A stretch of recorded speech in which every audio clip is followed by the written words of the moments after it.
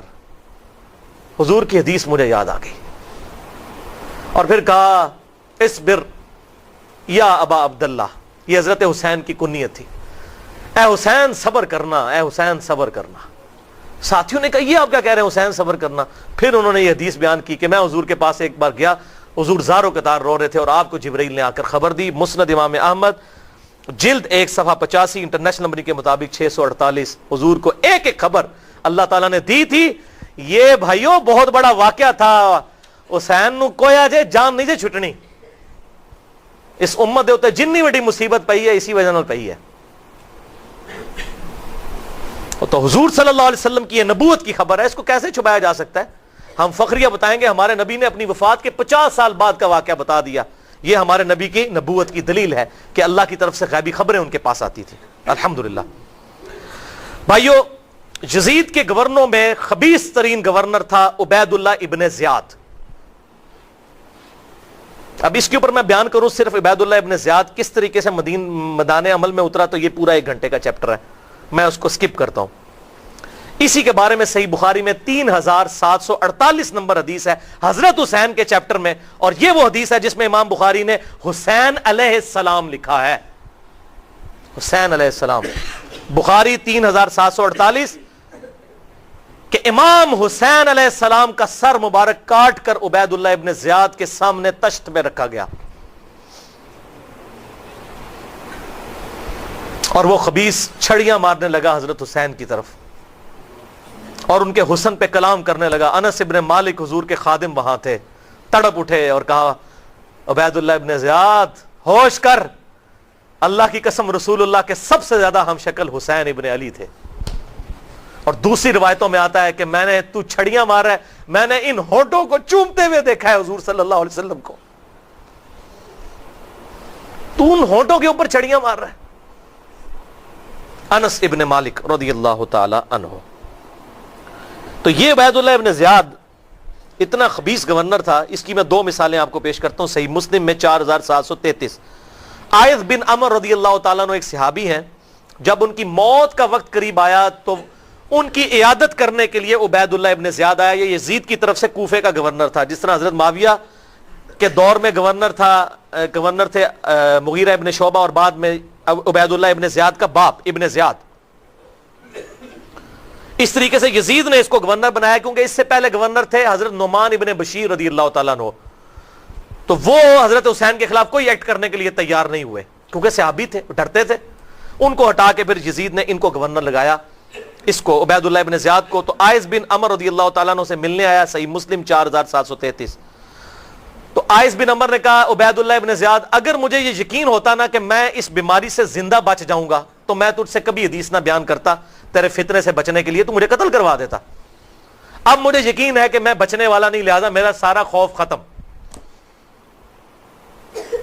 حسین نہیں روزانہ ماما جمنیاں, موت کے قریب انہوں نے حدیث بیان کی.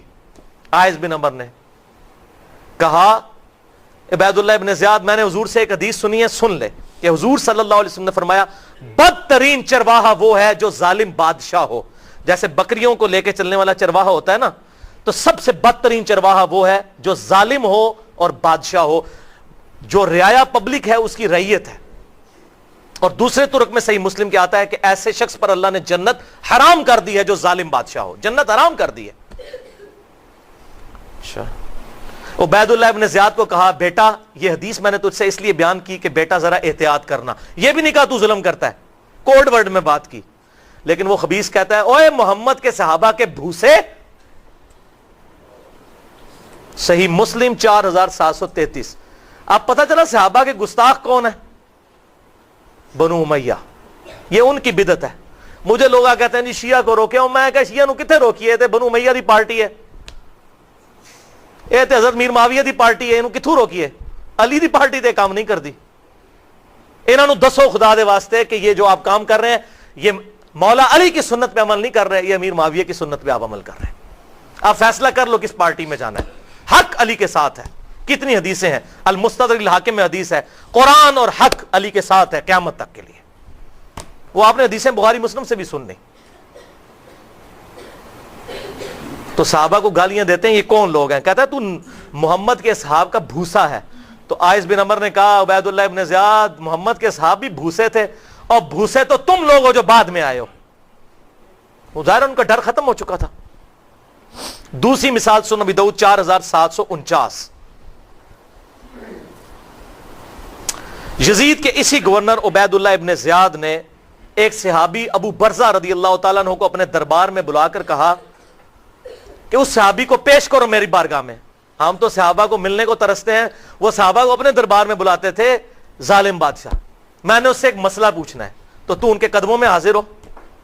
خیر بلایا, اور مسئلہ میں نے یہ پوچھنا ہے یہ حوض کوثر والی حدیث ٹھیک ہے کہ حضور صلی اللہ علیہ وسلم کا حوض کوثر ہوگا؟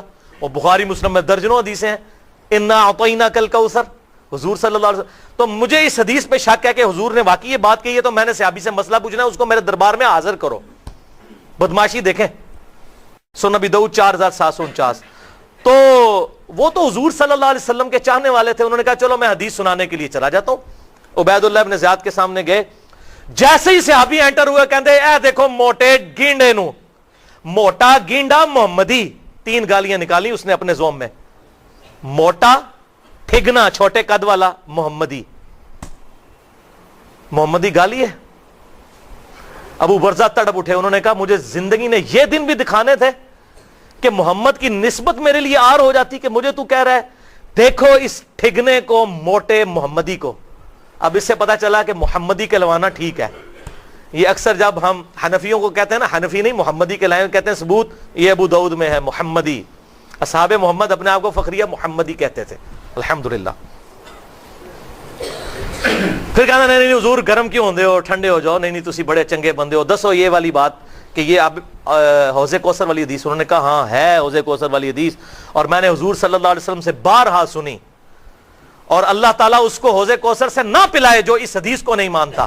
اور وہاں سے غصے کی حالت میں یہ بات کرتے ہوئے نکل گئے, اور بیسیکلی اسے بددعا دے رہے تھے کہ اللہ تجھے نہ حوض کوثر سے پلائے. اور ایسے ہی ہوگا, بخاری اور مسلم کی متفق علیہ حدیث ہے, میرے حوض کوثر پہ ایسے لوگ آئیں گے جن کو دھتکار دیا جائے گا, اور مجھے بتایا جائے گا آپ کے بعد آپ کے دین میں انہوں نے بدعتیں جاری کی, میں کہوں گا سحقا سحقا لمن غیر بعدی, ان پر پھٹکارو, ان کو مجھ سے دور کر دو جنہوں نے میری وفات کے بعد میرے دین کو بدل دیا. اور صحیح بخاری میں موجود ہے, اس میں اولین وہ لوگ مراد ہیں جو حضور کی وفات کے بعد صحابہ اکرام کے خلاف مرتد ہو گئے تھے. یعنی وہ اصحاب جو حضور کی زندگی میں تو صحابی تھے, بعد میں مرتد ہوئے, جیسے منکرین زکات اور حضرت ابوبکر کے خلاف کھڑے ہونے والے لوگ. یہ بیسیکلی اس میں الفاظ ہیں اصحابی اصحابی. میں کہوں گا یا اللہ یہ میرے صحابہ ہیں میرے صحابہ ہیں, کہا جائے گا یہ آپ کے صحابہ کہاں رہ گئے, آپ کے بعد تو یہ مرتد ہو گئے تھے. اور سن دارمی میں حدیث ہے, جب یہ آیت نازل ہوئی اذا جاء نصر اللہ والفتح, تو حضور صلی اللہ علیہ وسلم نے کہا کہ میری وفات کے بعد اسی طریقے سے لوگ گروہ در گروہ دین سے نکل بھی جائیں گے جیسے داخل ہوئے. اس میں میری پوری گفتگو ہے مسئلہ نمبر 96 ان 8 لیکچرز میں. بہرحال یہ بدعت کبریٰ صحابہ کی گستاخی کی. اب ایسی بھیانک صورتحال میں بھائیوں مجھے بتائیں حضرت حسین کیا کرتے؟ کسی مولوی کا فتویٰ نہیں چاہیے. میں امیر المومنین جن کے نام پر یہ مسجد ہے, سیدنا عمر ابن خطاب رضی اللہ تعالیٰ عنہ کا فتویٰ صحیح بخاری سے پیش کرنے لگا ہوں. کسی محدث کے فتوے کی ضرورت نہیں, کسی مفتی کے فتوے کی ضرورت نہیں, کسی محقق کے فتوے کی ضرورت نہیں ہے. حضرت عمر کا فتویٰ صحیح بخاری 6830, بخاری میں بڑی لمبی حدیث ہے. حضرت عمر کو کسی نے آگے بتایا کہ لوگ, آپ کا آخری حج تھا, اس کے بعد آپ پھر شہید ہو گئے, لوگ آپ کی غیر موجودگی میں یہ باتیں کرتے ہیں کہ جب عمر مر جائے گا تو ہم فلاں شخص کو اپنا خلیفہ بنا لیں گے. وہ فلاں کا نام نہیں آیا, لیکن وہ پتہ ہی ہے کہ کون لوگ تھے. تو حضرت عمر نے کہا یہ کیا کہہ رہے ہیں کہ ہم اپنی مرضی سے بنا لیں گے مسلمانوں کے مشورے کے بغیر؟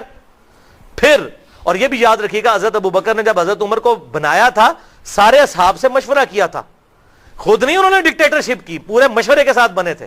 حضرت عمر نے بھی 6 رکنی کمیٹی بنائی, کسی ایک بندے کو نامزد نہیں کیا, اور اس کمیٹی میں بھی آخر میں حضرت علی اور عثمان بچ گئے تھے, اور وہی پھر ترتیب سے خلفائے راشدین بھی بنے. تو صحیح بخاری 6830 نمبر حدیث.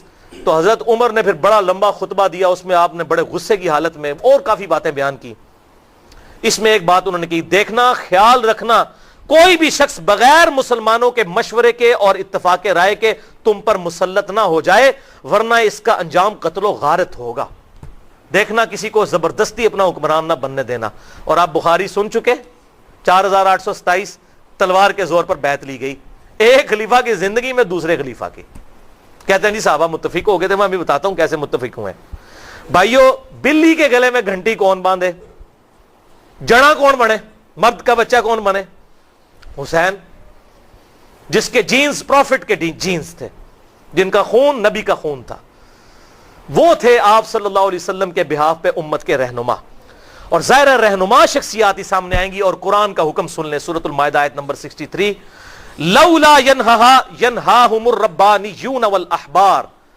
اللہ تعالیٰ یہود و نصارہ کو ٹانٹ کرتا ہے، تانا دیتا ہے کہ ان کے جو اللہ والے بنتے پھرتے ہیں اور ان کے جو علماء ہیں، ان کے بزرگ، کیوں نہیں روکتے اپنی پبلک کو ان قولہم الاثم، گناہ کے کاموں سے، واکلہم السحت، اور حرام خوریوں سے. علماء کی ذمہ داری ہے روکے.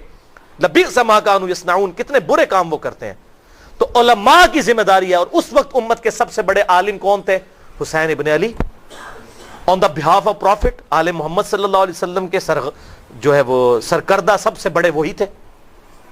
صحیح مسلم میں حدیث ہے کتاب الایمان چیپٹر میں 177 نمبر کہ بنو امیہ کا گورنر مروان بن حکم، وہی مروان جس نے حضرت عثمان کی شہادت کا سبب بنا، اس نے عید کی نماز سے پہلے ہی خطبہ شروع کر دیا.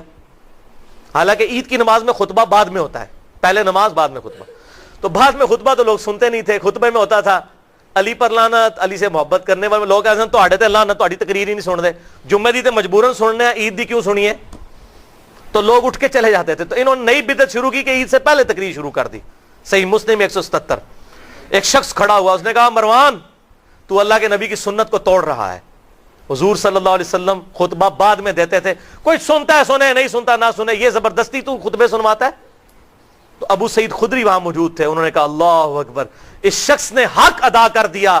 میں نے اپنے محبوب صلی اللہ علیہ وسلم سے یہ بات سنی تھی کہ جو شخص برائی کو دیکھے اپنے ہاتھ سے روکے، اگر ہاتھ سے نہیں روک سکتا تو اپنی زبان سے روکے، زبان سے نہیں روک سکتا تو کم از کم دل میں برا جانے. لیکن دل والا معاملہ ذالک اضعف الایمان، یہ سب سے کم ترین درجہ ہے ایمان کا. کم از کم زبان سے ضرور روکے. یہ وہ آدھی حدیث ہے جو لوگ بیان کرتے ہیں برائی دیکھو تو ہاتھ سے روکو. پوری حدیث کیا ہے؟ وہ پول کھولتا ہے، تو آخری حصہ بیان کرتے ہیں. یہ وہ حدیث ہے. تو اس وقت امت کی نمائندہ شخصیات سیدنا حسین، سیدنا عبد الرحمن بن ابی بکر، حضرت علی کا بیٹا، حضرت ابو بکر کا بیٹا، حضرت زبیر کا بیٹا سیدنا ابن زبیر، اور حضرت عبداللہ بن عمر تھے. لیکن عبداللہ بن عمر کا آپ سن چکے، صحیح بخاری 4108 حدیث میں انہوں نے کہا کہ جی میں تو اپنی جان بچانا چاہتا ہوں، میں ان کے سامنے کدھر کھڑا ہوں. تو ان کا تو آپ کو پتا چل گیا، جس میں میں نے کہا تھا ماما روزانہ حسین نہیں جم دیا بھائی. لیکن یہ باقی لوگ، انہوں نے ابن عباس، حضرت عباس کے بیٹے، ان چار بندوں نے بیعت نہیں کی. نہ ابن زبیر نے، نہ ابن علی یعنی حسین، نہ ابن عباس، اور نہ ابن ابی بکر یعنی عبد الرحمن رضی اللہ عنہم اجمعین. تو یہ چار کہتے ہیں جی چار نے بیعت نہیں کی باقیوں نے کر لی. او بھائی باقی تو بیچارے لائی لگ ہوتے ہیں. اب میں آپ سے مثال کرتا ہوں کہ اگر آج زرداری اور نواز شریف عمران خان کو اپنا لیڈر مان لے تو اس کا کیا مطلب ہے؟ دو بندوں نے لیڈر مانا ہے، پوری پارٹی نے. یا عمران خان اگر نواز شریف کو مان لے اور زرداری نواز شریف کو مان لے تو اس کا کیا مطلب ہے؟ خالی عمران خان نے مانا ہے پوری. اس وقت امت کے رہنما تھے یہ لوگ، یہ پورے ایک گروپ تھے، ان کے پیچھے لوگ کھڑے ہوئے تھے تو وہ بیعت نہیں کرتے تھے.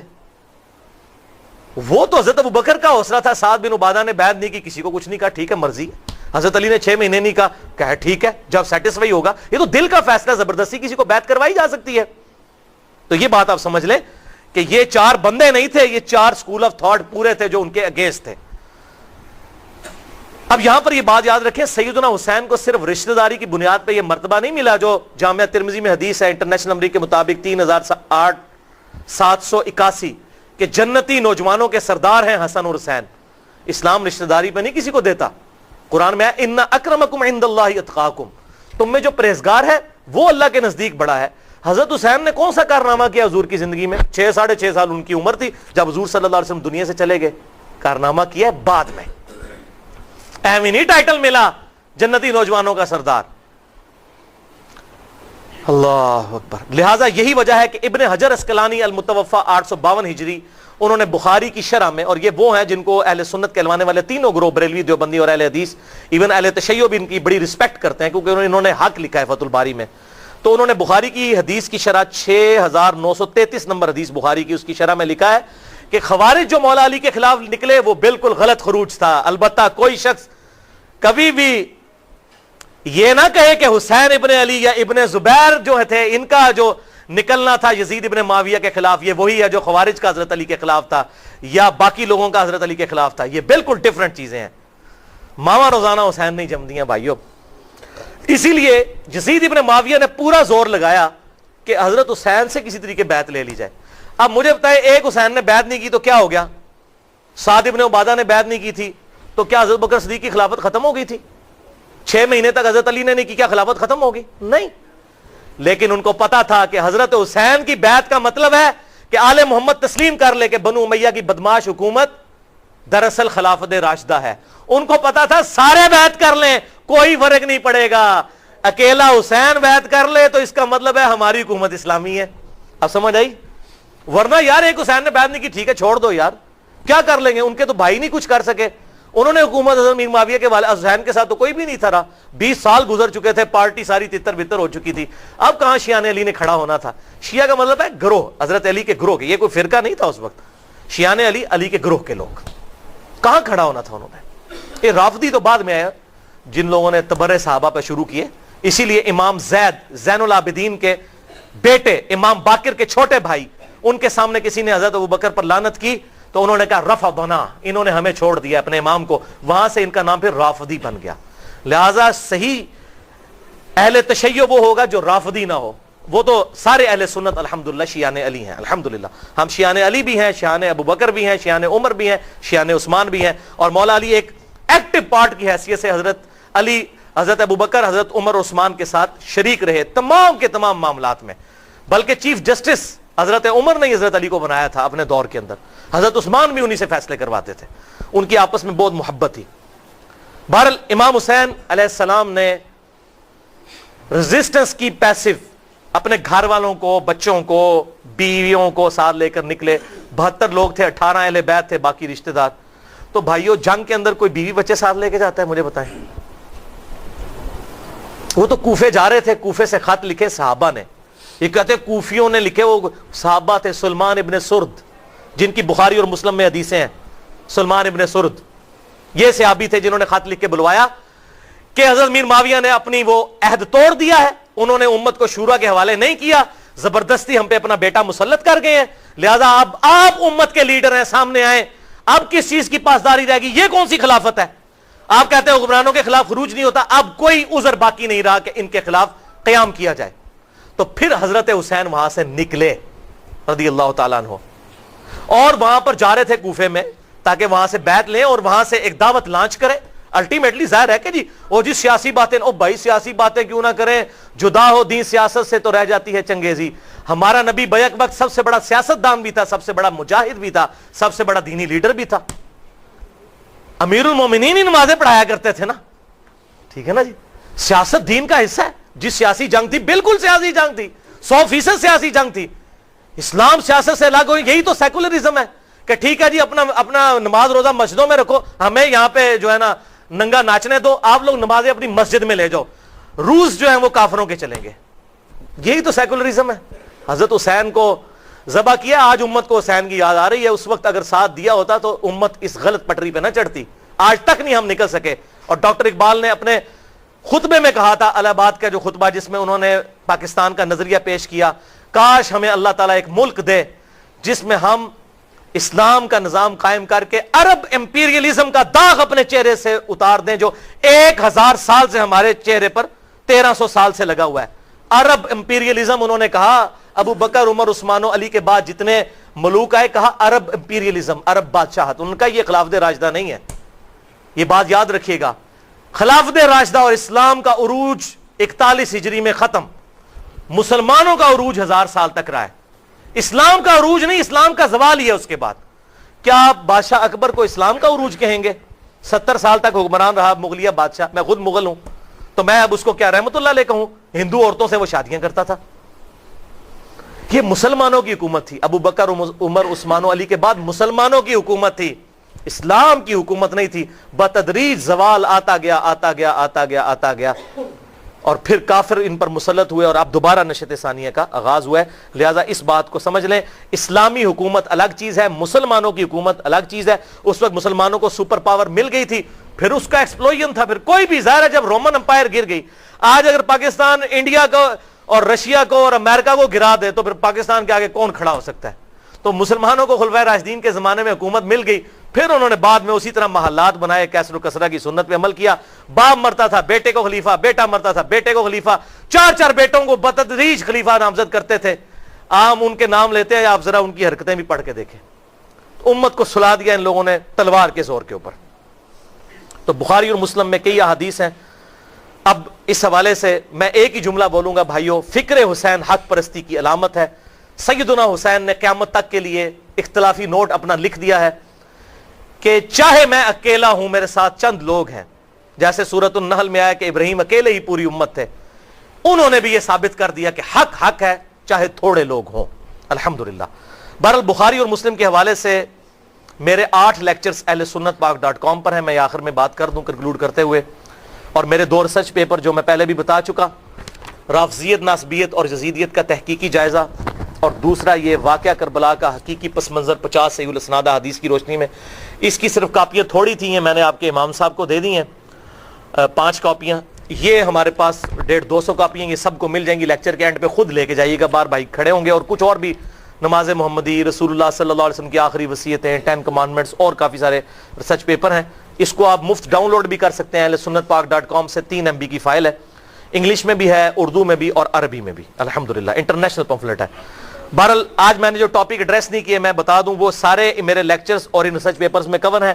حضرت حسین کی جو مظلومانہ شہادت تھی, حضور صلی اللہ علیہ وسلم کا اس پہ غم, اسی طریقے سے حضرت حسین کے بارے میں انصاب الاشراف میں جو لکھا ہوا, وہ اکثر شیعہ بھی بیان کر رہے ہوتے ہیں حضرت حسین نے 3 شرطیں رکھی تھیں. او بھائی جھوٹ ہے, حضرت حسین نے 3 شرطیں رکھی جی, یا تو میں یزید کی بیعت کر لیتا ہوں, یا مجھے واپس جانے دو, یا مجھے. او بھائی وہ بیعت اگر کر لیتے تو نہ لڈیاں پانیاں سن, خدا دا ناجے کہ حضرت میر معاویہ جو پوری زندگی حسین سے بیعت نہیں یزید کے لیے لے سکے, اگر حضرت حسین اب تیار ہو گئے تھے, انہوں نے کہنا تھا جناب بیعت کے لیے تیار ہیں جناب آ کے. وہ جھوٹ ہے, بالکل منقطع روایت ہے. ایون زبیر لزئی صاحب نے تو اپنی کتاب میں لکھا انصاب الاشراف جو ہے, یہ کتاب ہی جھوٹی سند کے ساتھ ہے, اس کی امام بلازری سے سند ہی ثابت نہیں ہے, منقطع ہے, وہی جھوٹی ہے. جھوٹ کے تو کوئی پاؤں نہیں ہوتے نا. اسی طریقے سے یزید پہ قسطنطنیہ کی بشارت فٹ کرتے ہیں جی, وہ پہلا لشکر, وہ پہلے لشکر میں ہے نہیں تھا. میں نے بخاری سے ابو داؤد سے ثابت کیا ہے, اسی پمفلٹ پہ یہ آپ کو مل جائے گا کہاں وہ پہلے لشکر میں شامل تھا. کوئی جنت کی بشارت نہیں, میں اس کو دوست کی نہیں کہہ رہا, لیکن جنت کی بشارت اس پہ فٹ نہیں. کلمہ گو ہے, اگر اللہ تعالیٰ نے معاف کیا جنت میں جائے گا, ہمیں کون سا مسئلہ ہے, ٹھیک. لیکن جو کچھ کیا وہ برے کرتوت اس کے برے ہیں, ٹھیک ہے. اور جی لعنت نہ بھیجیں, صحیح بخاری میں مسلم میں موجود ہے, جو اہل مدینہ کو ڈرائے دھمکائے اس پہ اللہ کی لعنت, فرشتوں کی لعنت, تمام لعنت کرنے والوں کی لعنت. ہمیں بھیجنے کی ضرورت ہے. جس نے اہل مدینہ سے ظلم کیا خود لعنت اس نے کمائی. کوئی جھوٹ بولتا ہے میں اس کو لعنتی کہوں نہ کہوں, اللہ کی لعنت کا مستحق ہے, لعنت اللہ علی الکاذبین, اللہ تو خود بھیجے. اسی طریقے سے یزید کے دور میں 3 سیاہ کارنامے اسی پمفلٹ پہ لکھے ہوئے ہیں. خانہ کعبہ کو جلانا, صحیح مسلم سے. اہل مدینہ کو لوٹنا, ان کو قتل کرنا, بخاری اور مسلم سے. اور حضرت حسین کی شہادت, یہ میں نے ساری چیزیں اس میں بتائی ہیں. یزید کے 3 سیاہ کارنامے. آخر میں اب ایک حدیث بیان کرنے لگا ہوں جس کی وجہ سے میں نے یہ مہم کھڑی کی اور پوری دنیا میں آگ لگ گئی ہے. یہ پمفلٹ میں نے ڈاکٹر ذاکر نائک کے خلاف لکھا تھا, میں ان کی بڑی عزت کرتا ہوں اور دنیا پہ اللہ کی حجت مانتا ہوں انہیں. انہوں نے جب وہ بات کی تھی تو ان کے خلاف میں نے یہ پمفلٹ لکھا, انگلش میں بھی ان کو علمی طریقے سے پوائنٹ آؤٹ کیا میں نے کہ آپ بھائی غلطی پر ہیں. آپ تو امام ابن تیمیہ اور وہ صلاح الدین یوسف صاحب کی لکھی ہوئی تاریخ پڑھ رہے ہیں, یہ بخاری مسلم پڑھیں کہ کہاں پہ یزید جو ہے وہ اس پہ قسطنطنیہ فٹ ہے. خدا کے لیے مولویوں کی کتابوں سے نکل کے, اور پھر جب اس سے سوال ہوا اس نے کہا جی امام غزالی نے لکھا ہے, فلاں نے لکھا ہے. ویسے آپ کہتے ہیں قرآن حدیث پڑھو, جب یزید دی واری تے امام غزالی نے تو تسی صوفی نو مسلمان بھی نہ ہو سمجھتے, تو ہن غزالی دے کول جا رہے ہو.